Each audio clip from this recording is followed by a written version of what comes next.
Sejumlah daerah melaporkan adanya peningkatan pasien COVID-19 secara signifikan dalam beberapa hari terakhir. Bahkan pada Kamis 3 Desember 2020, penambahan yang terkonfirmasi positif COVID-19 tembus 8.369 orang.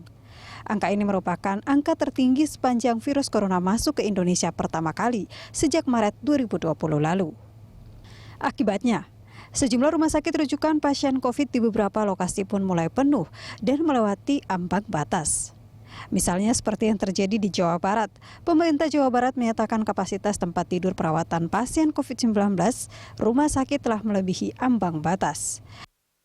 Selain di Jawa Barat, ketersediaan tempat tidur pasien COVID-19 di Wisma Atlet Kemayoran Jakarta pada 4 Desember 2020 sudah mencapai 60% bila tidak ada langkah antisipasi tingkat hunian bisa penuh. Wisma Atlet kita masih bisa menampung. Masih bisa menampung karena ini keterisiannya 60%. Di bawah 60% secara keseluruhan ya, tower 4, 5, 6 maupun 7. Namun demikian bukan berarti terus santai-santai, kemudian ini menurun, belum. Ini tertahan di puskesmas juga kami monitor masih banyak.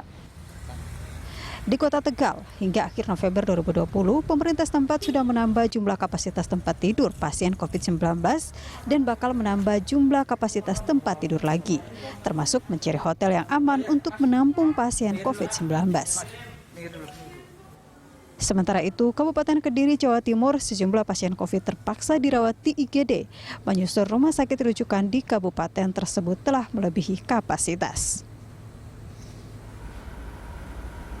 Pemirsa, pasien COVID-19 terus meroket, rumah sakit rujukan pun penuh.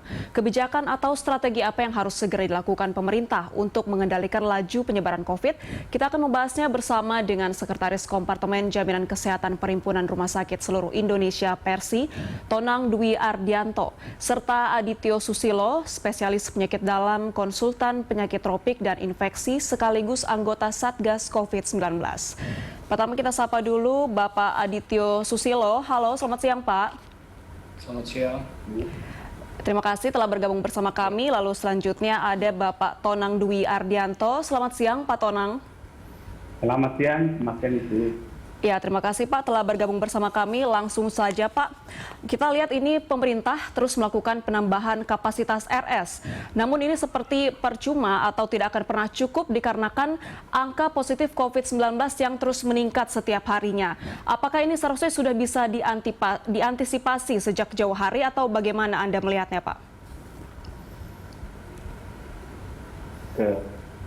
Saya dulu atau Ya, kita ke Pak Adityo dulu, silakan Pak. Baik, terima kasih. Jadi memang kita sebetulnya sudah bisa melihat ini bahwa COVID ini ternyata memiliki suatu keunikan, di mana laju penularannya itu memang sangat-sangat mudah. Sehingga kita mengenal adanya efek domino begitu dari satu pasien yang kemudian dapat menular ke pasien-pasien berikutnya. Jadi tentu pada saat kita berada dalam kondisi di mana kita memang datang dan berkumpul dan kemudian di sana protokol kesehatannya tidak diperhatikan dengan baik. Tentu nanti ke depannya kita akan sudah bisa memprediksi akan adanya efek domino dari apa yang telah dilakukan itu. Dan kemudian yang jadi permasalahan adalah dampak dari efek domino ini adalah terjadinya peningkatan jumlah kasus lanjutan yang pada akhirnya akan meningkatkan demand perawatan. Karena memang pada kenyataannya COVID ini juga bukan sekedar penyakit yang dapat berjalan dengan aman begitu, namun ada risiko-risiko yang barangkali bisa dihadapi oleh pasien yang pada akhirnya membutuhkan evaluasi lebih ketat di rumah sakit, dan inilah yang kemudian akhirnya menimbulkan permasalahan yang saat ini saya kira kita hadapi. Baik. Demikian. Peningkatan kasus positif yang semakin meninggi di sejumlah daerah bahkan juga masih terjadi di DKI Jakarta, ini menimbulkan efek domino yaitu kepenuhan keterisian tingkat tempat tidur, baik itu di tempat tidur ruang isolasi maupun juga rumah sakit. Sekarang kita ke Pak Tonang. Pak Tonang, ini sebenarnya seperti apa kondisi atau tingkat keterisian di rumah sakit yang saat ini menjadi rumah sakit rujukan COVID-19? Terima kasih. Saat ini kami mendapati baik di daerah masing-masing maupun juga umum dari Indonesia memang sedang mengalami penuhnya pasien COVID, sehingga akhirnya menggunakan seluruh kapasitas untuk ruang isolasi maupun ruang ICU COVID. Bahkan di beberapa tempat sempat terjadi antrian pasien di IGD semata-mata karena memang belum mendapatkan tempat untuk dapat dirawat di ruang isolasi. Kami coba cek, di tidak yang di daerah kami di Solorai misalnya, tapi juga di Malang, bahkan juga di Jakarta kami juga demikian, dan di beberapa kota ini juga sama. Ini bukan berarti tidak kita berdiri sebetulnya. Kalau kita lihat sebetulnya kan dari 24 indikator yang di 3 kriteria pengendalian pandemi, sebetulnya memang yang kedua adalah tentang sistem pelayanan kesehatan. Termasuk menyiapkan bahwa harusnya rumah sakit itu memang memiliki 20% kapasitas untuk mengantisipasi bila terjadi lonjakan. Nah, saat ini terus terang sudah melampaui 20%. Ya, mau tidak mau ya kita akan memang sudah melampaui batas yang dapat dikelola oleh rumah sakit saat ini. Baik, ini kalau saya tidak salah WHO menentukan bahwa batas aman untuk tingkat okupansi ruang isolasi dan juga ICU di suatu rumah sakit ini adalah 60%, sedangkan di sejumlah daerah ini sudah melebihi 60%. Lantas apa yang seharusnya dilakukan oleh pihak rumah sakit saat ini Pak untuk mengantisipasi kemungkinan mungkin akan ada lagi lonjakan di hari ke depan ini? Jadi rumah sakit itu secara terpasang memiliki kapasitas tertentu. Tetapi itu tidak boleh dipenuhi oleh pasien, karena tentu di sana kan ada beberapa pertimbangan. Satu, kita mesti melihat namanya cohorting, memisahkan pasien, jadi kita tidak sembarangan bisa menempatkan pasien di ruang isolasi. Karena ini justru akan bisa memicu risiko penularan ini, deteksi yang paling ahli di ini. Maka kita tidak bisa memenuhi semuanya. Juga kedua, kita tetap harus punya cadangan.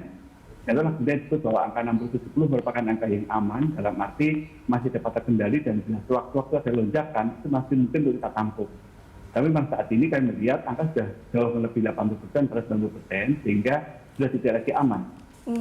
Ini hanya karena memang misalnya katakanlah kita tidak menyatukan yang jenis kelaminnya berbeda, kita tidak boleh menyatukan antara yang masih suspek dengan sudah konfirmasi.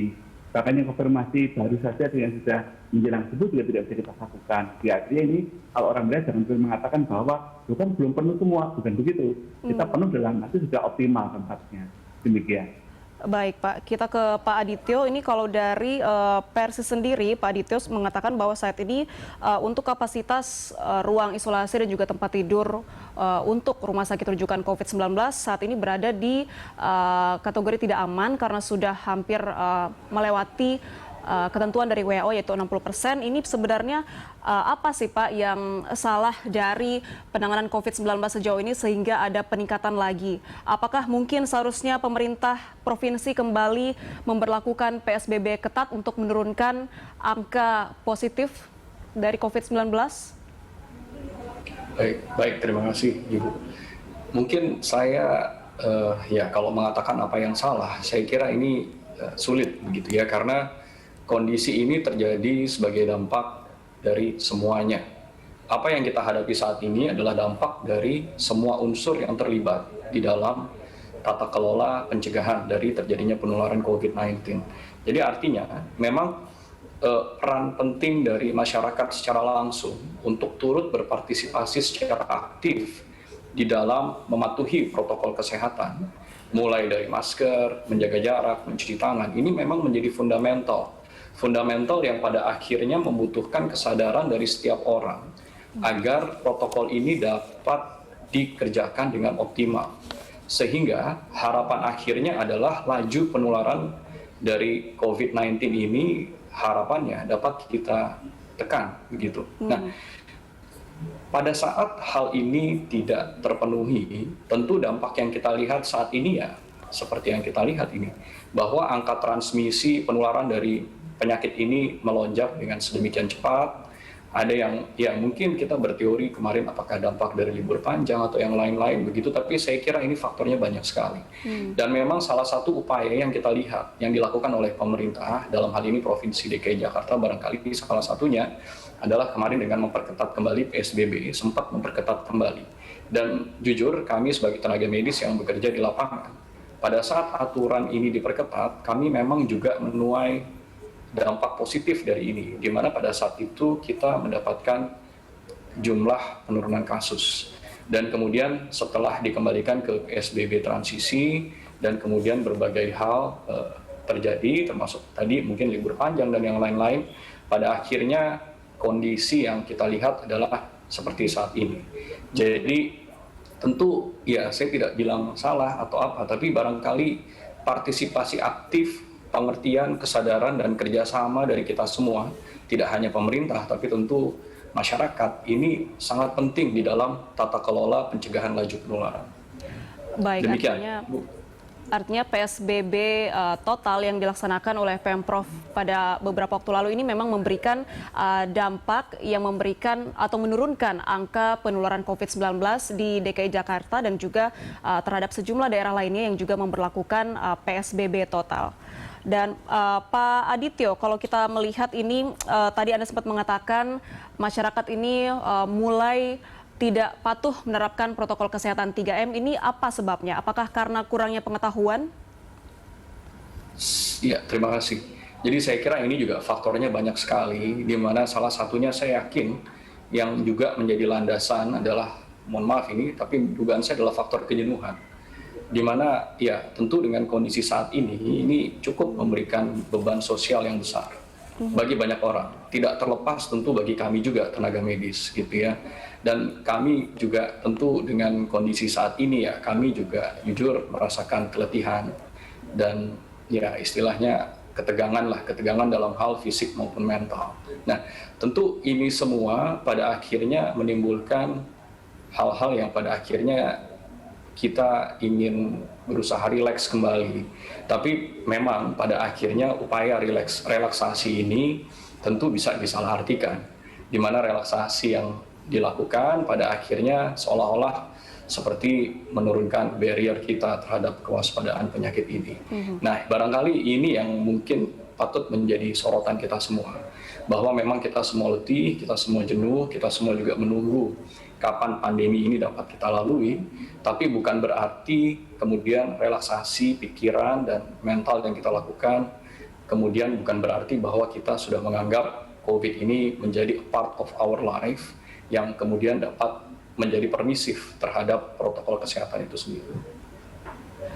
Baik Pak, tadi Mungkin saya itu tangkap poin yang sangat menarik sekali. Salah satu faktor dari masyarakat mulai melonggarkan atau tidak lagi patuh terhadap protokol kesehatan 3M ini salah satunya ada karena faktor jenuh. Kita akan membahasnya lebih lanjut di segmen berikutnya. Lanjut masih akan kembali usai jeda, tetaplah bersama kami.